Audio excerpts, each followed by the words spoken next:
Ciudades de refugio. ¿Qué necesidad tenía Dios de poner como ley las ciudades de refugio en el antiguo Israel? ¿A qué representan estas 6 ciudades? ¿Qué importancia tienen para nuestra salvación? A todas estas interrogantes le vamos a dar respuesta aquí en tu programa Recupera tu Salud. Así que bienvenido aquí una vez más y vamos a profundizar en este tema de las ciudades de refugio.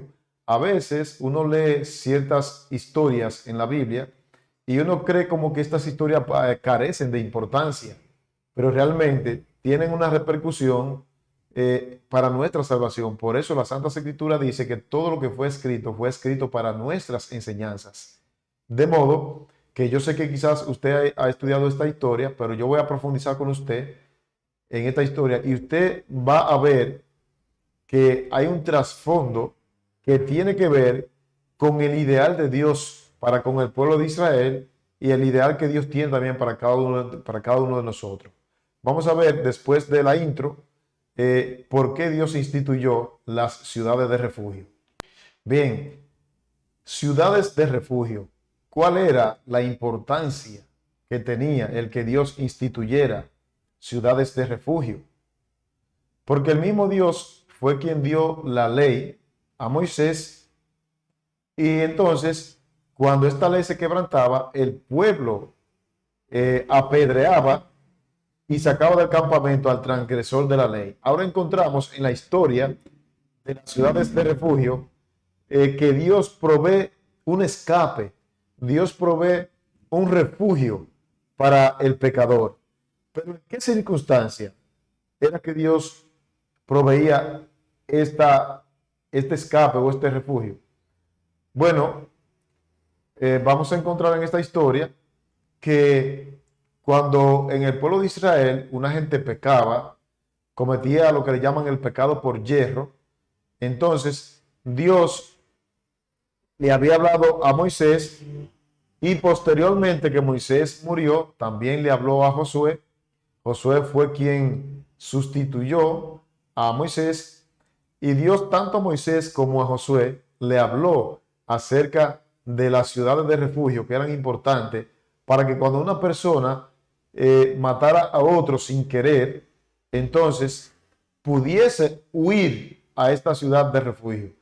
Usted podría imaginarse cómo así matar a alguien sin querer. Claro, ustedes saben que en los tiempos de Moisés la ley era ojo por ojo y diente por diente. De modo que si usted me hacía un daño a mí, yo también tenía el derecho, de acuerdo a la ley mosaica, de hacérselo a usted también.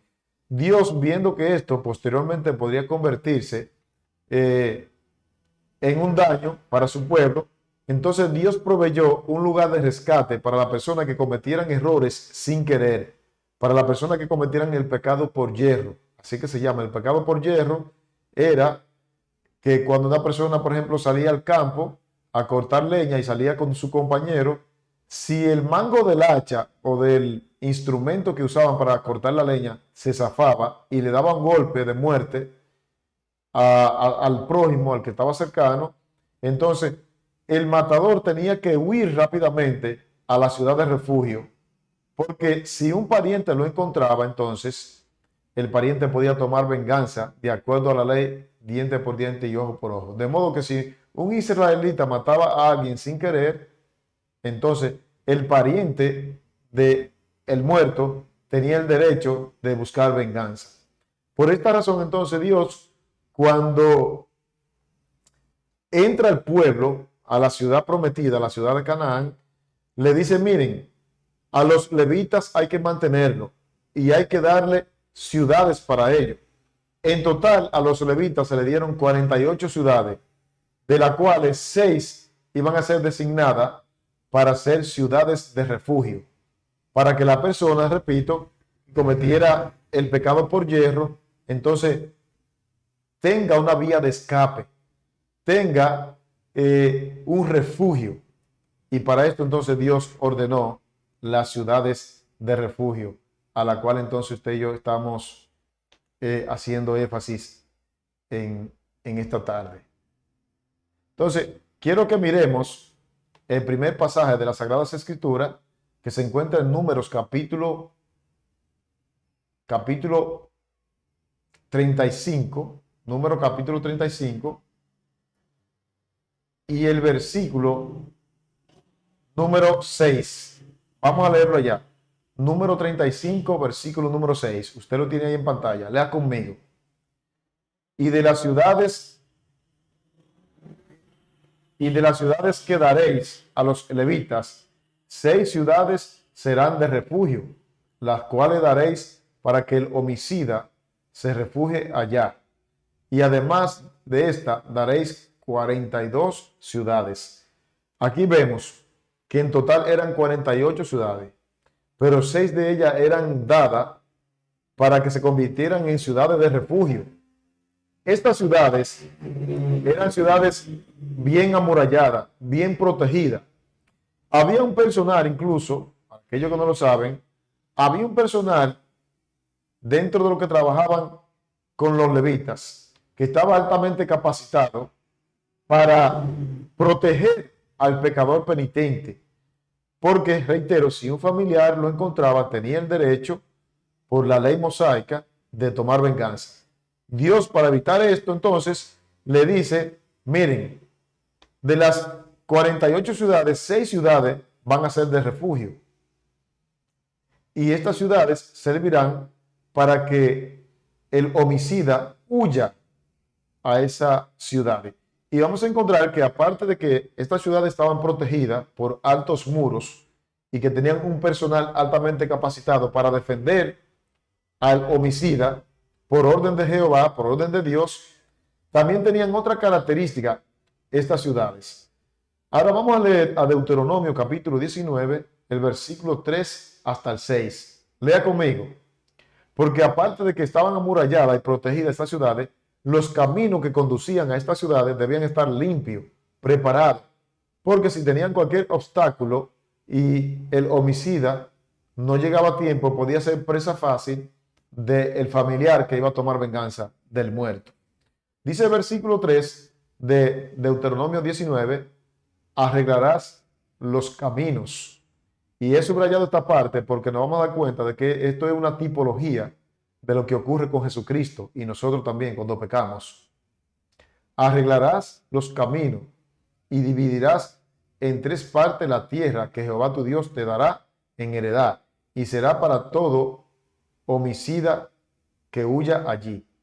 Versículo 4. Y este es el caso del homicida que huirá allí, y vivirá aquel que hiere a su prójimo sin intención y sin haber tenido enemistad anteriormente con él. Notemos que vamos a ver más adelante que esta persona era investigada. Dios no proveyó un lugar de refugio para cualquier persona. No. Esta persona debía ser investigada para ver si realmente era inocente. Versículo número 5. Como el que fuere con su prójimo al monte a cortar leña, y al dar su mano el golpe con la hacha para cortar algún leño, saltar el hierro del cabo y diere contra su prójimo, y éste muriese, aquel huirá a una de estas ciudades y vivirá. De las 6 ciudades debo hacer énfasis que habían 3 que estaban de este lado del río Jordán y habían 3 que estaban de aquel lado, porque cualquier persona, sea extranjero o sea del pueblo, que hiriere a una persona sin querer, tenía rápidamente que huir a una de estas ciudades. Ahora me llama la atención porque el texto señala bien claro que esta persona hería a su compañero sin querer, inocentemente. Lea conmigo el versículo número 6. No sea que el vengador de la sangre, enfurecido, persiga al homicida y le alcance por ser largo el camino y le hiera de muerte, no debiendo ser condenado a muerte por cuanto no tenía enemistad con su prójimo anteriormente. Interesante. El camino de estas ciudades debía estar bien aparejado, bien preparado, bien limpio. ¿Por qué razón? Porque si había un obstáculo, un palo en el camino o cualquier cosa con el que el homicida pudiese tropezar y entonces el vengador le alcanzaba, este iba a morir inocente. Usted diría, ¿cómo inocente? Si mató uno. Bueno, ante la presencia de Dios, como no tenía enemistad, era inocente hasta ese entonces. Hay un viejo dicho que dice que todo el mundo es inocente hasta que se demuestre lo contrario, ¿verdad? Entonces, en eso consistían las ciudades de refugio. Ahora bien, es interesante porque esta persona tenía que encontrar el camino limpio, tenía que huir, y vamos a ver más adelante cómo el espíritu de profecía, la sierva del Señor, Elena de White, amplía este tema y nos dice del por qué esta persona debía huir. Nos dice por qué esta persona debía permanecer allí. Incluso se va más profundo, Elena de White. Dice que esta persona que hería de muerte o que mataba a cualquier persona sin querer, tenía que permanecer en aquella ciudad de refugio y tenía que dejar su padre, su madre, su ganado, todo con tal de salvar su vida. Y si por antojo salía de la ciudad en desobediencia, entonces el vengador podía tomar la vida de esta persona. Vamos a seguir analizando en Josué capítulo 20, versículos 4 al 6. Dice, y el que se acogiere en alguna de aquellas ciudades, se presentará a la puerta de la ciudad y expondrá sus razones en oído de los ancianos de aquella ciudad. Y ellos le recibirán consigo dentro de la ciudad y le darán lugar para que habite con ellos. El cuerpo de ancianos, encargado de aquella ciudad, tenía que albergar a este hombre que andaba huyendo, y este hombre tenía que permanecer allí y ellos tenían que proveerle a este hombre de comida, de vestido. Versículo número 5. Si el vengador de la sangre le siguiere, no entregarán en su mano al homicida, por cuanto hirió a su prójimo por accidente y no tuvo con él ninguna enemistad antes. Se hace mucho énfasis porque en ese tiempo también se usaba que si habían dos enemigos, muchas veces el enemigo acechaba a su víctima y lo mataba. Y por eso entonces se hace énfasis en que este hombre que salió a cortar leña y cometió un pecado por hierro sin querer, se le zafó el machete o el hacha y mató a uno sin querer, huía a estas ciudades y los ancianos entonces lo acogían allí para que el vengador no tuviese ninguna fuerza de tomar venganza. Y si por si acaso el vengador llegaba a la ciudad, ellos no podían dejarlo entrar porque era una prohibición de parte de Jehová, de parte de Dios. El versículo número 6 dice lo siguiente: él quedará, o sea, el homicida, él quedará en aquella ciudad hasta que comparezca en juicio. Y subrayé esa partecita ahí porque vamos a hacer una analogía de todo lo que tiene que ver las ciudades de refugio con nuestro estado de salvación y con Cristo Jesús y con lo que tiene que ver con el juicio. ¿Por qué? Porque una vez que esta persona huía a la ciudad de refugio, tenía entonces esta persona que quedarse allí hasta que el sumo sacerdote muriese. No importa el tiempo que pasara. Nota el versículo número 6. Y él quedará en aquella ciudad hasta que comparezca en juicio delante de la congregación y hasta la muerte del que fuere sumo sacerdote en aquel tiempo. Entonces el homicida podrá volver a su ciudad y a su casa y a la ciudad de donde huyó. Tremendo. Este personaje, cualquiera que sea, que cometiera el pecado por hierro, al huir a la ciudad de refugio, tenía que permanecer allí hasta que se le estableciera un juicio y hasta que el sumo sacerdote muriera. Interesante. ¿Por qué? Porque nosotros, desde que heredamos el pecado de Adán y Eva, nos constituimos en enemigos de Dios. Y hoy tú y yo podemos ser salvos gracias a la muerte de Cristo Jesús, que es el sumo sacerdote. Y ese sumo sacerdote también está llevando un juicio en el lugar santísimo, un juicio investigador. Esto también se hacía con la persona que cometía el pecado por hierro en el pueblo de Israel, el que huía a las ciudades de refugio. Nota el versículo número 6. Dice, y él quedará en aquella ciudad hasta que comparezca en juicio. Porque tenía que demostrarse si él realmente con su comportamiento, porque quizás no había un testigo allí cuando él mató a la víctima, con su comportamiento y ellos pidiéndole dirección a Dios, ellos tenían que comprobar a través de un juicio investigador si el hombre era inocente o no. Porque cualquiera podía llegar huyendo a la ciudad y había que comprobarse si era inocente o no el hombre. Pero durante ese tiempo, en tanto que era sometido a juicio, él tenía que esperar hasta que el sumo sacerdote muriera. ¿Qué relevancia tiene esto con la salvación? Bueno, inmediatamente Cristo Jesús, que es nuestro sumo sacerdote según el orden de Melquisedec, cuando Cristo muere, entonces tú y yo, entonces obtenemos el refugio para nuestros pecados. Interesante. Y ese refugio, vamos a encontrar también que este juicio que se le establecía a este pecador que cometía el pecado por yerro, era en beneficio de él. Si él era inocente, no tenía por qué temer. Lo mismo ocurre con nosotros hoy día. Hoy se está llevando a cabo un juicio en el lugar santísimo. Si usted y yo somos inocentes, no tenemos por qué tener miedo, ¿verdad? No tenemos por qué tener miedo porque el juicio se va a llevar a cabo a favor de nosotros, como ocurría también con el pecador que cometía el pecado por yerro. Aquí en Josué capítulo 20, versículos 4 y 6. Hasta ahora vamos bien claro, bien claro en cuanto al por qué Dios instituyó las ciudades de refugio. Ahora quiero que vean lo que dice Elena de White en Patriarcas y Profetas en la página 862. Noten lo que dice ella. Lo que hacía necesaria esta medida de las ciudades de refugio, lo que hacía necesaria esta medida, misericordioso, era la antigua costumbre de vengarse particularmente. Era ojo por ojo, como le dije, que acostumbraba el castigo del homicida al pariente o heredero más cercano al muerto. Cualquier pariente del muerto o un heredero podía tomar venganza. Entonces, esto hizo necesaria las ciudades de refugio.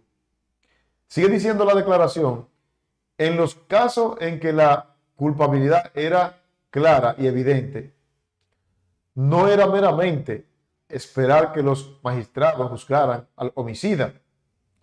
El vengador podía buscarlo y perseguirlo donde quiera que lo encontrara. En caso que el matador fuera culpable, que lo matara queriendo, el vengador podía buscarlo y perseguirlo donde quiera que se metiera esa persona.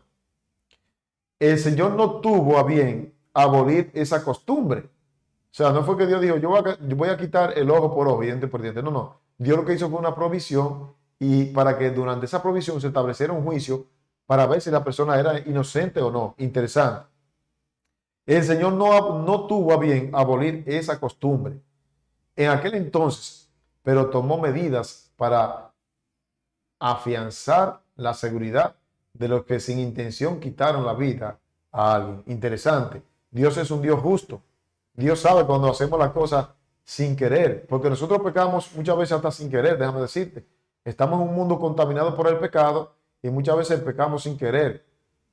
Esto suena un poco raro, pero en este caso, por ejemplo, hoy en día ya casi la gente no usa leña, pero en ese entonces que la leña era muy usada, si usted salía con una persona a cortar leña y a usted se le zafaba el mango del hacha y el hacha mataba a la persona, usted no lo mató queriendo. Eso fue un pecado sin querer, pero era pecado porque había un mandamiento que decía no matarás. En ese caso, Dios previendo eso, hizo un rescate, en este caso las ciudades de refugio, para que el pecador tuviese una oportunidad. Interesante, esto lo menciona Elena de Juan. Otra declaración importante, Patriarcas y Profetas, 552. Las ciudades de refugio estaban distribuidas de tal manera que había una a mediodía de viaje de cualquier parte del país, porque el camino no podía ser largo. Si la persona se cansaba y el vengador lo alcanzaba, entonces podía tener problemas. Los caminos que conducían a ella habían de conservarse en buen estado y a lo largo de ellos se habían de poner postes que llevaran en caracteres claros y distintivos la inscripción refugio o acogimiento. Hoy en día nosotros vemos que cuando vamos a una ciudad hay, por ejemplo, vectores que nos señalan a nosotros hacia dónde vamos. Por ejemplo, cuando usted va llegando a Santo Domingo, hay un vector que dice bienvenido a Santo Domingo. Pues estas ciudades de refugio tenían que tener señalamiento para que la persona se diera cuenta si estaba llegando o si tenía que apurar el paso. ¿Mm? Dios no hace su cosa a la loca, a la ligera. Entonces, es interesante cómo la mensajera del Señor lo menciona aquí en Patriarcas y Profetas. Vamos a seguir leyendo. Para que el fugitivo no perdiera un solo momento, cualquiera, ya fuera hebreo, extranjero o peregrino, podía valerse de esta medida. Asimismo, como las ciudades de refugio estaban provistas para todos sin excepción de personas, también hoy en día la salvación a través de Cristo Jesús está abierta para todo tipo de personas, extranjeros, blancos, libres, esclavos. Todos hoy tenemos acceso a la salvación. Dice ahí cualquiera, ya fuera hebreo o extranjero o peregrino, podía valerse de esta medida. Pero si bien no se debía matar precisamente, precipitadamente, al que no fuera culpable, el que no lo fuera no había de escapar del castigo.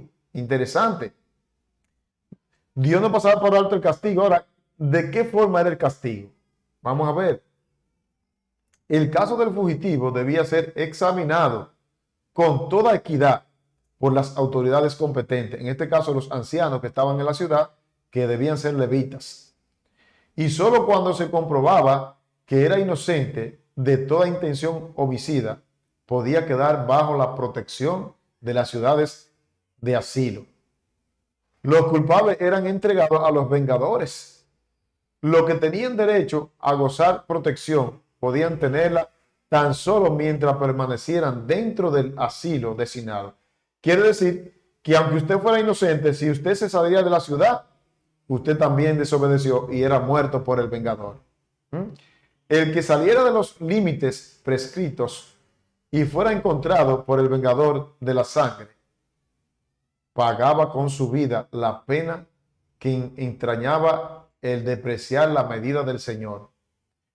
Pero a la muerte del sumo sacerdote, todos los que habían buscado asilo en las ciudades de refugio quedaban en libertad para volver a sus respectivas propiedades. Patriarcas y Profetas 552. Interesantísima esta declaración.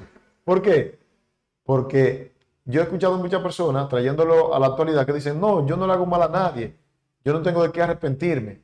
Pues en la ciudad de refugio, cuando esa persona mataba a ese otro, tenía que quedar allí, dadas las instrucciones. Si él se salía, aunque fuera inocente, el vengador podía matarlo. Porque la única protección de él era permanecer en la ciudad de refugio. Hoy en día nuestro refugio es Cristo Jesús. Lo vamos a ver en las Santas Escrituras. Y si no permanecemos en él, nuestro enemigo, que es el diablo, puede tomar venganza contra nosotros y matarnos, así como sucedía en el antiguo pueblo de Israel. Miren otra declaración, Patriarcas y Profetas 553. El prisionero que en cualquier momento salía de la ciudad de refugio era abandonado a la voluntad del vengador de la sangre, era abandonado a su suerte. En esa forma se le enseñaba al pueblo a seguir celosamente los métodos que la sabiduría infinita habían designado para su seguridad. Dios había diseñado estas 6 ciudades de refugio para su seguridad y tenían que permanecer. La orden era permanecer allí hasta que se estableciera un juicio y hasta que el sumo sacerdote muriera. De lo contrario, como quiera era culpable, porque si salía de la ciudad, estaba desobedeciendo a la sabiduría divina. Asimismo, no basta que el pecador crea en Cristo, interesante, para el perdón de sus pecados. Debe, mediante la fe y la obediencia, permanecer en Él. Interesantísima esta declaración, porque yo he escuchado personas que dicen, no, ya somos salvos por gracia. Ya Cristo murió y una vez salvo, salvo para siempre. No, no, no. Aquí dice la mensajera del Señor, asimismo como ellos debían permanecer en las ciudades de refugio, asimismo no basta con que el pecador crea en Cristo para el perdón de sus pecados. Aparte de creer, debe mediante la fe y la obediencia permanecer en Cristo Jesús. Alabado sea Dios. Qué bonito Es interesante este tema de las ciudades de refugio porque tiene una connotación que tiene que ver con nosotros. ¿Mm? La ciudad de refugio. De hecho, vamos a ver en la Biblia que el mismo Jesús dijo que para poder estar a salvo debemos permanecer en él. Dice ahí en San Juan capítulo 15, versículo 4 al 5, dice: permaneced en mí y yo en vosotros. Como el pámpano no puede llevar fruto por sí mismo si no permanece en la vid, así tampoco vosotros si no permanecéis en mí. Yo soy la vid, vosotros los pámpanos. El que permanece en mí y yo en él, este lleva mucho fruto. Y ahora viene la palabra clave: porque separados de mí, nada podéis hacer. Así como el pecador que cometía el pecado por yerro no podía separarse de la ciudad de refugio, tampoco podemos usted y yo separarnos de Cristo Jesús. ¿Por qué? Porque separado de Él, nada podemos hacer. Así que la permanencia es importante en la vida cristiana. Otro texto más, Romanos capítulo 8, versículo 1. Cuando esta persona huía a la ciudad de refugio, se le establecía un juicio para ver si era inocente. Pero este juicio iba en pro de su beneficio. Asimismo, hoy día, dice el apóstol Pablo en Romanos 8:1, ahora pues, ninguna condenación hay para los que están en Cristo Jesús, los que no andan conforme a la carne, sino conforme al Espíritu. Interesante. Ninguna condenación. Esta declaración está tomada de Señales de los Tiempos, del 14 de julio de 1887. Cristo es nuestro refugio, alabado sea Dios, y solo mediante la fe en Él podemos formar caracteres que Dios acepta. Podemos agregar conocimiento al conocimiento, fortaleza a la fortaleza, virtud a la virtud, y sin embargo, fracasar en el conflicto que está ante nosotros, porque no hemos hecho de Cristo nuestra justicia, nuestra fortaleza. Cristo es nuestro refugio. Usted puede tener conocimiento, pero si no tiene su refugio en Cristo, va a ser un fracasado. Ninguna ceremonia exterior puede limpiarnos, porque no puede suplantar el bautismo del Espíritu. Y quien no ha experimentado, quien no ha experimentado el poder regenerador del Espíritu de Dios, será como paja en medio del trigo. El Señor está con su aventador en su mano y purgará su cosecha. Viene el día en el que se decidirá entre el que sirve a Dios y el que no lo hace. Ahora todo el mundo, todo es fiesta en la iglesia, todo el mundo dice que es cristiano, pero Dios está pesando en una balanza a ver realmente quién es quién, para saber quién es parte de su pueblo y quién no.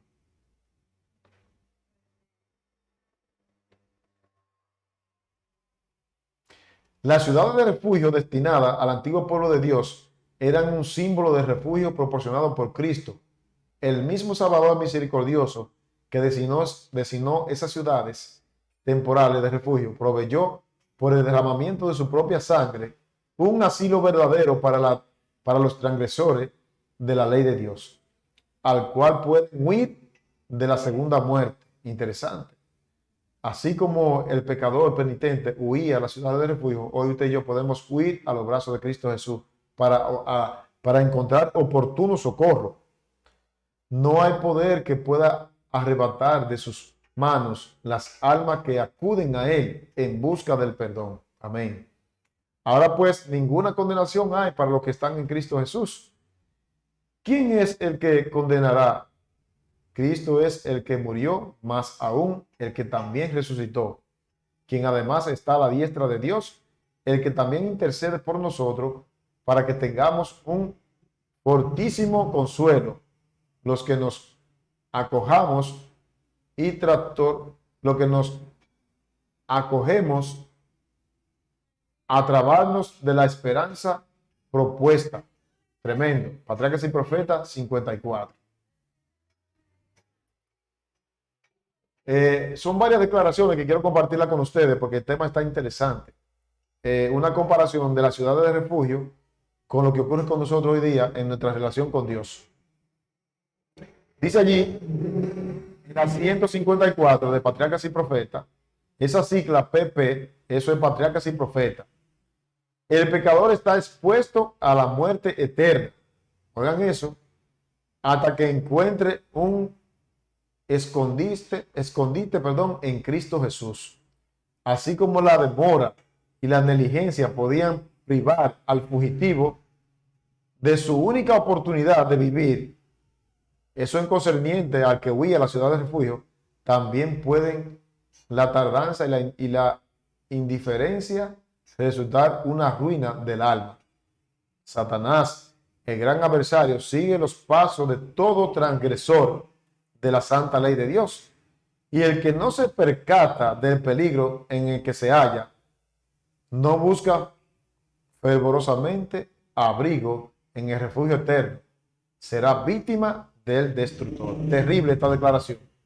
El que continúa pisoteando la ley de Dios, pese al escape que Dios ha provisto en Cristo Jesús, va a ser una víctima segura de Satanás. Miren cómo el salmista David compara su refugio. Dice en el Salmo 71, versículo 3, será para mí una roca de refugio, a la cual pueda ir continuamente. Tú has dado mandamiento para salvarme, porque tú eres mi roca y mi fortaleza. Amén, alabado sea Dios. David comprendió que su ciudad de refugio estaba en Cristo Jesús, que tenía que permanecer guardando su santo y divino mandamiento. Por eso dice, tú has dado mandamiento para salvarme. La ley de Dios no es puesta como un yugo, es para salvación de la humanidad. Y esto David lo comprendió. Otro pasaje en el cual David cuenta su experiencia en cuanto al refugio, dice en el Salmo 27, verso 5, en el día de la angustia me esconderá en su tabernáculo. Interesante. Este salmo está haciendo alusión precisamente a una de las ciudades de refugio, porque eran como templos. En el día de la angustia me esconderá en su tabernáculo. En lo secreto de su tienda me ocultará. Sobre una roca me pondrá en alto. Alabado sea Dios. Entonces, querido amigo, hoy día estamos viviendo donde el pecado y Satanás nos persiguen por toda parte. Tenemos dos enemigos. Uno es Satanás, que anda como león rugiente buscando a quien devorar, y el otro es el pecado. Nuestro único refugio, así como ocurría en las ciudades, es Cristo Jesús. Nuestra única fortaleza es Cristo Jesús. Hoy ya el camino está preparado a través del Evangelio. Se está llevando un juicio investigador como ocurría con el que huía a la ciudad de refugio. Hoy usted y yo tenemos que huir a Cristo Jesús para que en medio del juicio salgamos ilesos, porque el juicio se dará a nuestro favor. Así que yo te invito para que tú puedas ir a Cristo Jesús, que es tu único refugio, tu única fortaleza. Y de ese modo usted entonces puede escapar del diablo y del pecado. Así que gracias por escuchar este tema, compártelo con otros para que otros sean bendecidos y que ojalá usted y yo podamos huir a los brazos de Cristo Jesús, que es nuestro refugio.